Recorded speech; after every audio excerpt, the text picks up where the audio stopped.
एक अंधेरी रात में विक्रमादित्य के महल में एक बूढ़ा संत अचानक प्रकट हुआ।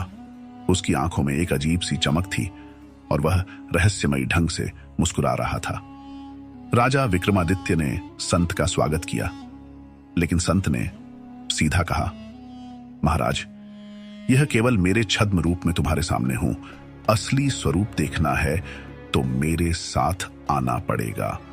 विक्रमादित्य ने शांत स्वर में पूछा, तुम कौन हो और यहां क्यों आए हो? संत की हंसी महल की दीवारों से टकराते हुए गूंज उठी। मुझे केवल तांत्रिक कह सकते हो। मैं तुम्हारी शक्ति की सच्चाई जानने आया हूं, लेकिन क्या तुम मेरे मायाजाल से पार पा सकते हो? इस पर विक्रमादित्य ने हंसते हुए उत्तर दिया, तुम्हारे जादू के पीछे छुपी सच्चाई को समझने की कोशिश तो जरूर करूंगा।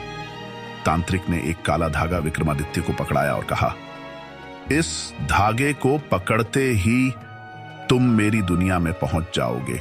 यदि तुम वहां से वापस लौटे तो तुम सच में महान राजा हो।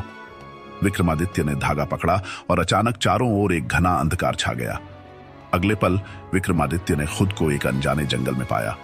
वहां सैकड़ों आवाजें गूंज रही थीं, मानो चारों ओर परछाइयां जिंदा हो उठी हों।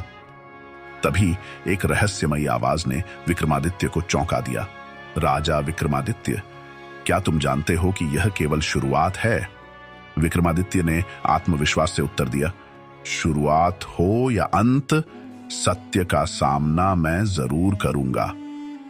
पर तभी जंगल में से एक परछाई विक्रमादित्य की ओर बढ़ी और ठहाके लगाते हुए बोली, राजा, क्या तुम इस जंगल से बाहर निकलने का रास्ता जानते हो, या मेरी शक्तियां तुम्हें भी यहीं बंद कर देंगी?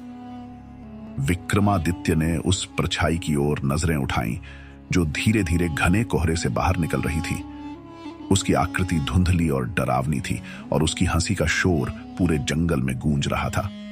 विक्रमादित्य ने अपने आप को संयमित करते हुए कहा, जो भी हो, इस रास्ते को समझकर ही वापस लौटूंगा।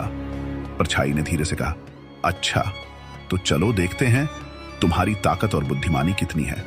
इस जंगल से बाहर निकलने के लिए तुम्हें 3 सवालों के जवाब देने होंगे। अगर एक भी गलत जवाब दिया तो तुम हमेशा के लिए इसी जंगल में खो जाओगे। विक्रमादित्य ने आंखें बंद कर अपनी आत्मशक्ति को मजबूत किया और फिर बोला, पूछो, मैं तैयार हूं। परछाई ने अपना पहला सवाल पूछा, वह क्या है जो हमेशा चलता है, कभी रुकता नहीं, पर किसी को दिखाई नहीं देता? विक्रमादित्य ने थोड़ी देर सोचकर उत्तर दिया, वह समय है जो चलता तो रहता है पर किसी की पकड़ में नहीं आता।